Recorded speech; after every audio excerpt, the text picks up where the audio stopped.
नमस्कार दोस्तों, स्वागत है आप सभी का मेरे यूट्यूब चैनल में। आज हम ऐसे रहस्यमयी व्यक्ति के बारे में बात करने जा रहे हैं जिसके बारे में कहा जाता है कि वह 2000 साल तक जिंदा रहा। वह अलग अलग देशों में नौकरियां भी करता रहा और सबसे खास बात कि वह कभी बूढ़ा ही नहीं हुआ। जी हाँ दोस्तों, रहस्यों से भरे इस व्यक्ति का नाम था सेंट जर्सेन। सबसे पहले वह फ्रांसीसी दरबार में प्रकट हुआ और फिर देखते ही देखते पूरे यूरोप का सबसे रहस्यमयी व्यक्ति बन गया। वह विश्व की 18 भाषाएं पूरी प्रवीणता से बोलता था। साथ ही वह एक यूरोपीय इतिहासकार, संगीतकार और रसायनज्ञ भी था। इस रसायन की विद्या से ही उसने सदा नवयुवक बना रहने का रहस्य पता किया था। यूरोप का कोई भी राजघराना ऐसा न था जिसकी राजकुमारियां उसके प्रेम पास में गिरफ्तार न हुई हो। वह हर देश के रस्म रिवाज से इस प्रकार से परिचित था जैसे उसी देश का वासी हो। वह प्राचीन ऐतिहासिक घटनाओं को ऐसे बताता जैसे सभी घटनाएं उसने आंखों देखी हो।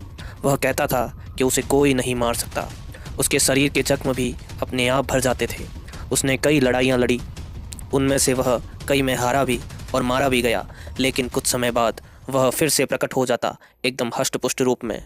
वह कभी चीनी सेना में जासूस रहा तो कभी जर्मनी के लिए जासूसी करता, कभी रूस की सुंदर साम्राज्ञी जारीन के साथ रहा। आमतौर पर यह कहा जाता कि यूरोप के राजघरानों में ऐसी कोई संतान न थी जिसकी रगों में उसका खून न दौड़ रहा हो। 1774 में फ्रांस के सम्राट लुई के निधन के बाद वह जर्मनी के राजकुमार चार्ल्स के साथ रहकर विलासिता में मगन हो गया और यहीं उसके जीवन की संध्या भी हो गई। एक दिन महल के दो दरबारियों ने उसे थकी हारी स्थिति में महल से बाहर जाते हुए देखा। उसके कुछ कदम जमीन पर पदचिन्ह बनाते गए और फिर अचानक से ही वह हवा में कहीं लोप हो गया। उसके बाद वह कभी नहीं दिखाई दिया। हालांकि वह अक्सर कहा करता था, जिस दिन मेरे चेहरे पर थकावट दिखे समझ लेना मेरा अंतिम समय आ गया।